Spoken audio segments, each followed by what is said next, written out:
Hello, fellow parents and educators. Thank you for joining me at Education Evolution, where we are disrupting the status quo in today's learning models. We talk about present-day education, what's broken, who's fixing it, and how. I'm Dr. Maureen O'Shaughnessy, your host and founder of Education Evolution and the Microschool Coalition, where we are fiercely committed to changing the narrative, to reimagining the education landscape and creating learning that serves all children and prepares them to thrive.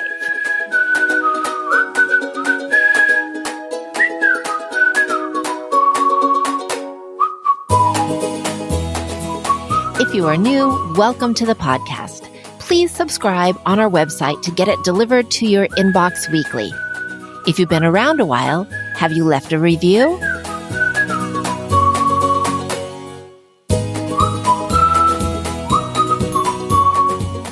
Hi, Kristen. It is so good to have you. Thank you so much for having me, Maureen. I really, really appreciate it. And listeners, today I'm chatting with Kristen Miller. After 15 years in schools, she created a youth empowerment organization with the With Heart Project, and we're going to get to hear about it today and how she works alongside schools and districts and promotes social emotional wellness, restorative practices, and positive behavioral interventions and supports. So let's dive into your amazing work. Kristen, I got to watch your video of the inaugural Heart Project you did with your students, with high poverty middle school math students. Your results, their testimonials, oh my gosh, life-changing. Will you tell us the what and why of this experience? Absolutely. And again, thank you so much for having me. So yes, in my final year in the classroom, I did some informal action research where I, having been in education for as long as I had, saw that there was this huge need for additional social emotional supports and things like what we now know as restorative practices, trauma-informed practices. And so with the permission of my administration, I was able to transform my math classroom into a different kind of a space where every Wednesday we did what was called Wellness Wednesday. And we took a break from math concepts and focused on social emotional wellness type topics. So we started out by getting to know each other, then empathy. We did actual lessons, explicit lessons in these topics: empathy, assertiveness versus aggressiveness, rewriting negative thinking, tools to help students with the things that they're already struggling with. And so with that, I teamed up with my other math teachers, and we were able to get some data to see, after I had taught math quite a bit less than I normally had in prior years. It was typically bell to bell every day, math. And that's what has been the norm for teachers over the last, as long as I can remember. So I teamed up with these other math teachers to compare and see, how did my students do overall? And so it turned out that they ended up outperforming other comparable math students on campus. In one semester, they grew academically 79% in Common Core math instruction, and which it was more on average than the other math teachers' students, even though the other math teachers had focused on math explicitly 99% of the time. Wow. So, yeah. Oh my, that tells us so much about how when we create love and belonging, that it impacts learning and test scores. Was your school able to kind of go wow too, or were you an island? Well, I was kind of an island that particular year. However, the work that I was doing definitely got the attention of the principal and the social emotional learning director at the district office. And I was asked to be part of the coalition to create the new social emotional learning program within that particular district. However, having conversations with that director, she said, Kristen, you're way out here and this is where we want to go. And the district and, most schools are back here, and there's like a million steps to get from here to there. So where you are is where we're striving to be, but, things move at a pretty slow pace in education. So yeah, no, I don't buy that. I kind of think sometimes the most expedient and right on mode of transportation is a leap of faith. And that's what you took. And we can have excuses and whatnot, but we can also say this is non-negotiable, that our kids feel like they belong. They feel loved and seen and heard. And these are the results we get. So we are making this a priority. So it's kind of a cop-out when organizations say we have to move at the pace of the slowest member instead of how can we create this experience for more kids and putting kids and their needs ahead of adults and their comfort levels. I completely agree with you on that. And that's been a very, very big source of frustration for me. I do know, though, having spent time as an administrator, that there is a lot of bureaucracy, a lot of red tape, potential liability, and things that could negatively impact that work, unfortunately. Right. It's serious work, and it can't be done without the right training and whatnot. And, I just kind of got frustrated. I felt like after a while in administration, I was rearranging the deck chairs on the Titanic. Exactly. I'm not the best person to talk to, is I'm like, I'm just going to start my own school so we don't have to wait to get everybody on board. It's easier to start fresh than to try and change people that have been doing things a certain way for decades. So I'm probably the wrong person because I rant on that topic anyhow. So let me questions, because I think you and I have some common vocabulary that maybe others don't. So could you describe what are restorative practices and maybe share an example of using one of these? Sure, absolutely. So I actually was formally trained through the International Institute of Restorative Practices. I was certified as a coach, consultant, trainer, and essentially restorative practices, the definition that IIRP uses is it's an emerging social science to bring communities together.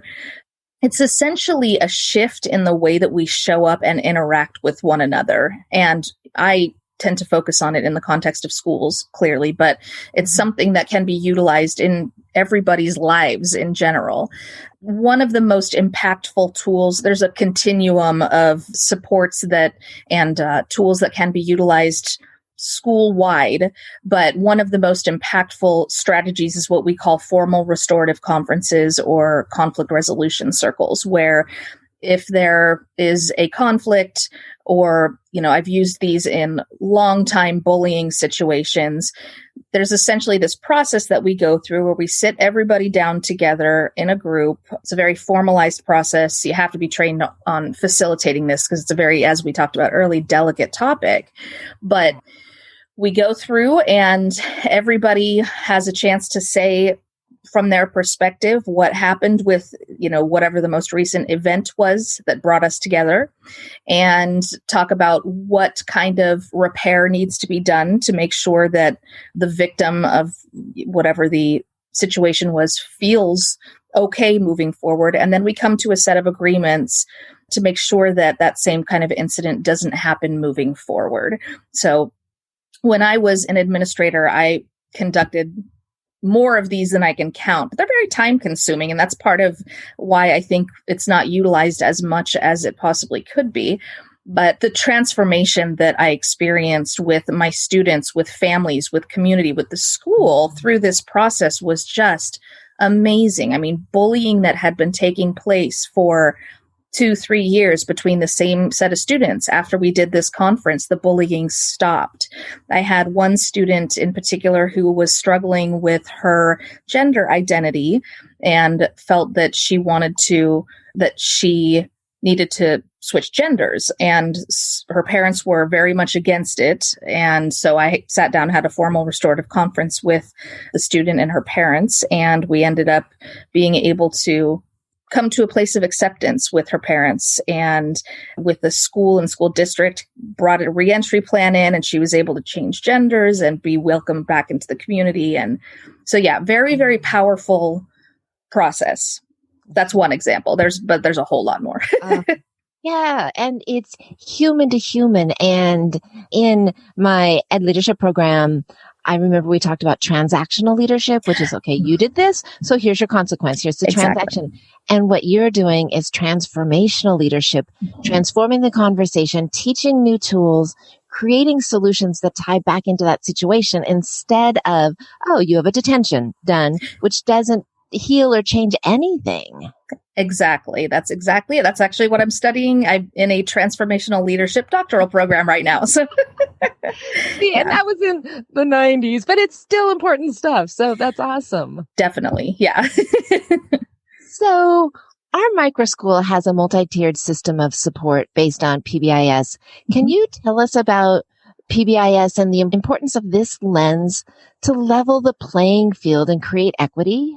Oh, absolutely. This is a subject that is near and dear to my heart. So I am of the mindset that we all deserve a fair shot in life. Now, some of us come from backgrounds that make that fair shot much more difficult to achieve. We have a lot of students that come from backgrounds of trauma, and poverty is one of those that is, a persistent area of trauma. But ultimately, we need to have systems of support in place, as you said, to level the playing field. PBIS is one of those. And so positive behavioral interventions and supports. What this does is creates an environment, as we talked about earlier, where kids feel safe, they feel loved, they feel welcomed. So that's tier 1 strategies that should be utilized by everybody on campus, as far as I'm concerned.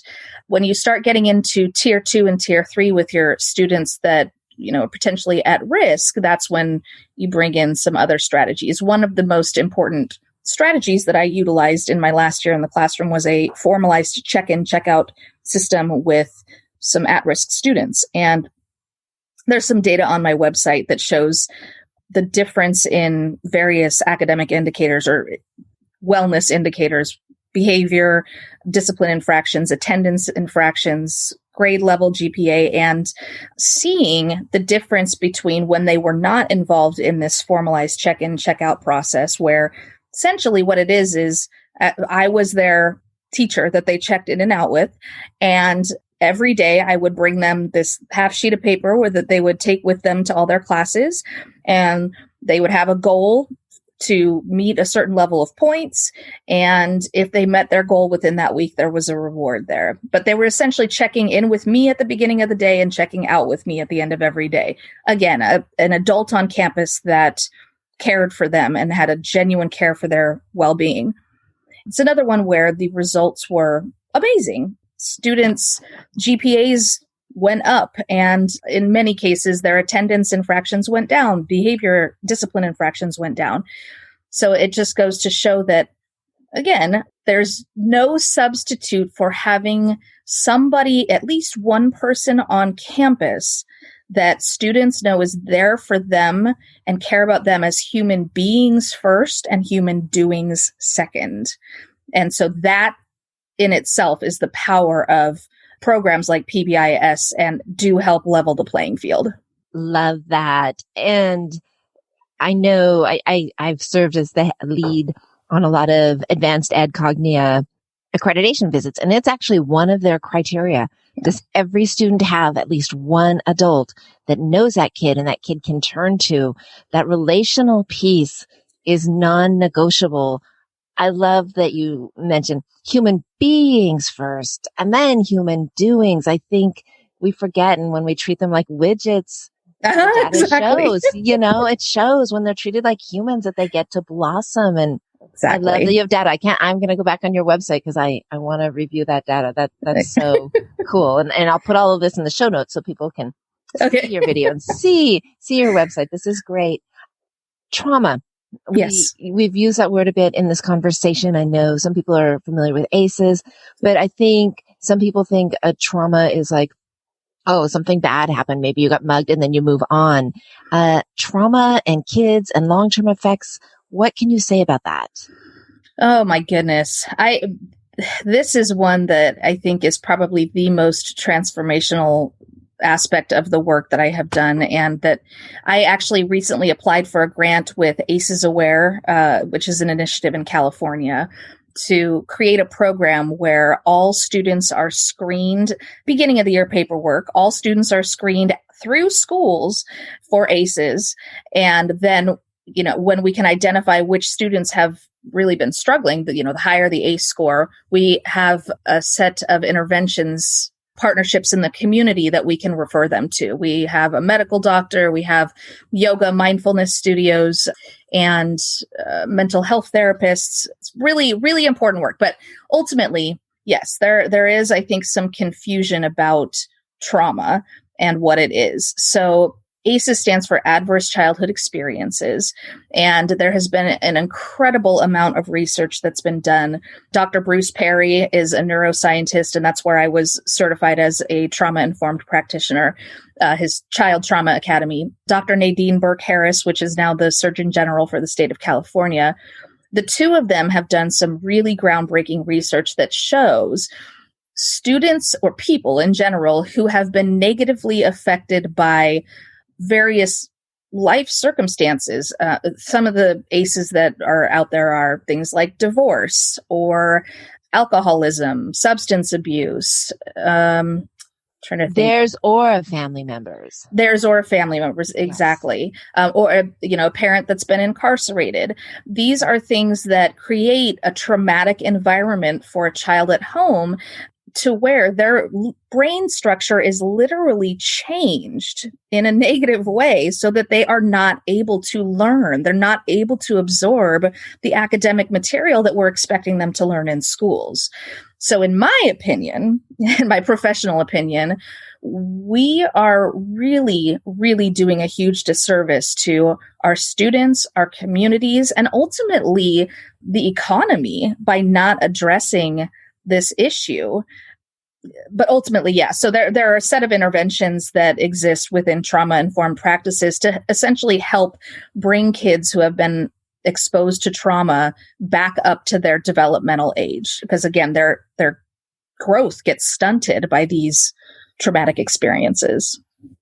Absolutely. And I get schools are for education, but I also know we do hearing screenings, that we make sure to provide breakfast before and after care, transportation.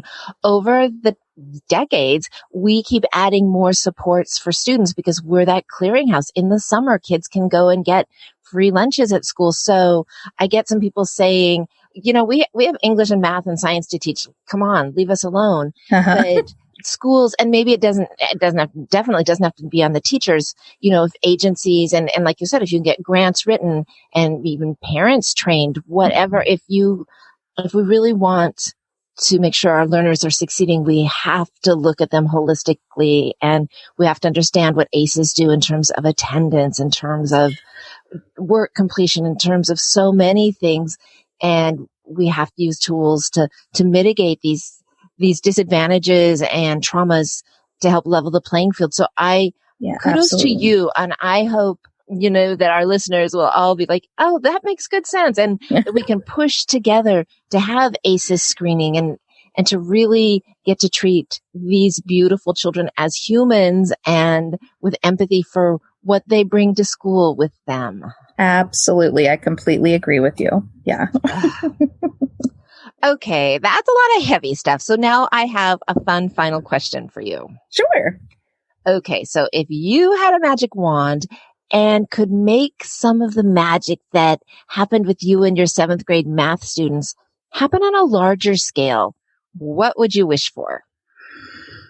Oh, I would wish for money, so that I could essentially take these services and provide them at no cost to schools and districts, and train schools and districts on how to create that environment that will help kids feel safe to allow them to learn the academic material. One of the biggest things that stands in the way for various programs like this is funding. And so that would be my wish, is to have funding to set up systems to support students. That way I could go in and do some training, and then with partners in the community, start rebuilding public education in a more holistic way. That sounds like starting an education evolution. Absolutely.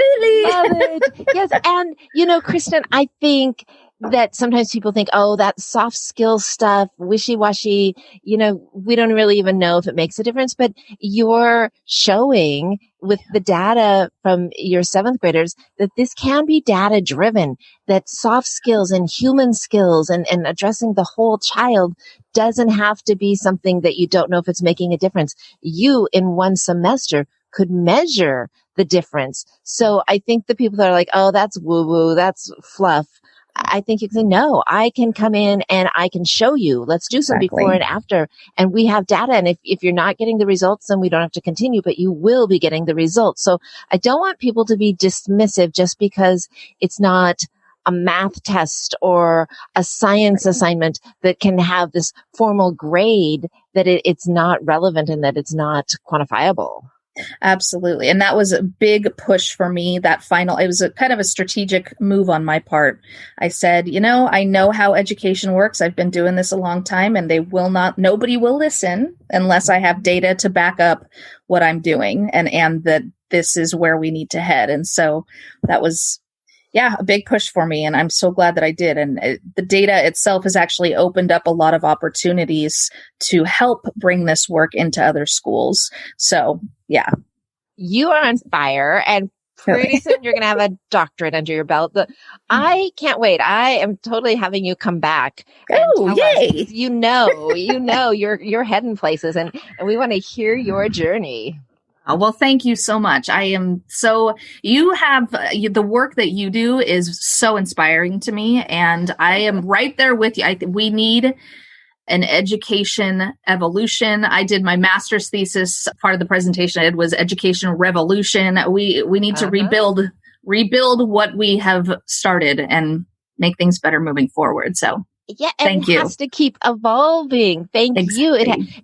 We're never done. Just like we don't use the same phone we used 20 years ago. We don't do anything that we can't say we've arrived until all of our kids are thriving.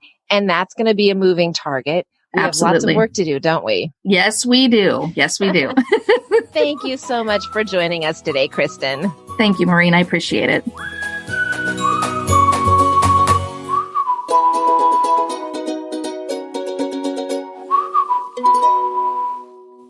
Kristen is a dynamo. I am so pleased and excited when I see younger educators on fire and seeing the whole child, the whole student, and determined to make a difference. So I'm completely inspired by Kristen. Make sure you check out her 7th grade video in the show notes. It's so heartwarming. We know relationships impact test scores. Thinking back to episode 3, John Bergman talks about relationships are foundational and that the flipped learning movement really allows for teachers to spend less time lecturing and more time relating and personalizing. We all know the kids don't care what we know until they know that we care. That makes so much sense to me. Restorative justice, when Kristen was talking about that took me back to early days of lead prep, and high school kids had an open campus, and 2 of our high school kids made an unsafe, just not thinking decision that put them in danger. And we had to close our open campus and kind of see how things turned out.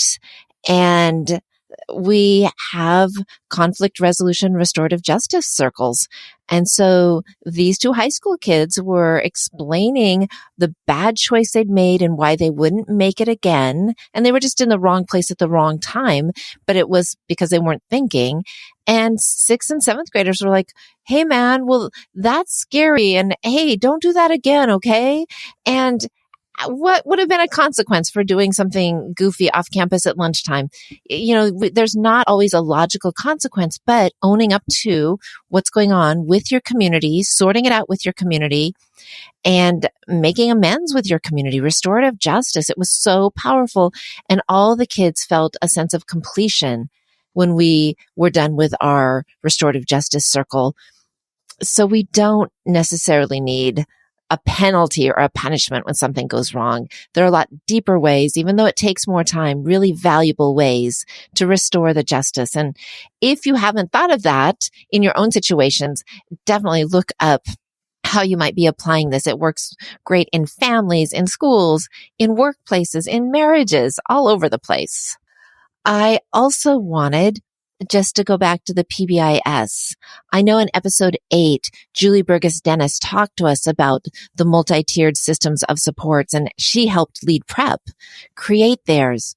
I just wanted to add that Tier 1 is for every student, and we work hard to work on graphic organizers, executive functioning, empathy and communication, just skills that everybody at Tier 1 needs at our school.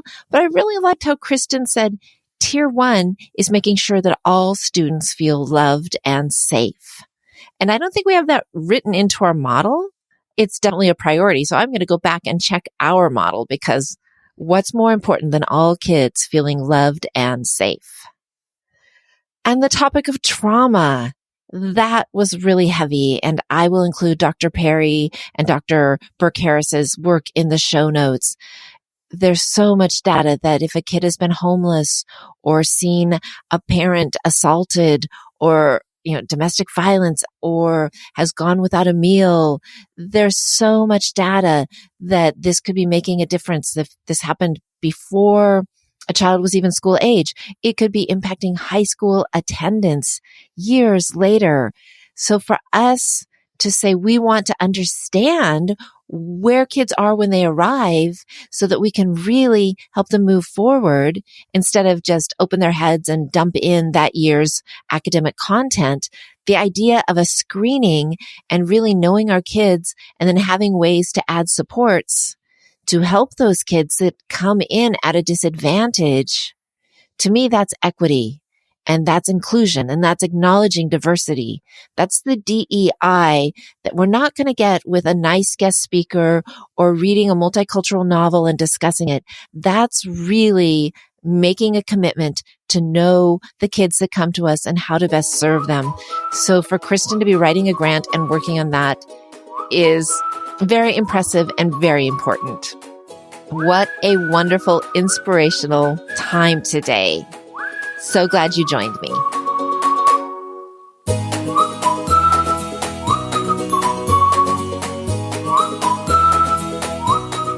If you're finding yourself thinking, I need to do this in my school, let's talk about it. I consult with schools to help them find new, innovative solutions to reaching every student. Let's put together an action plan. Visit educationevolution.org/consult to book a call, and let's get started.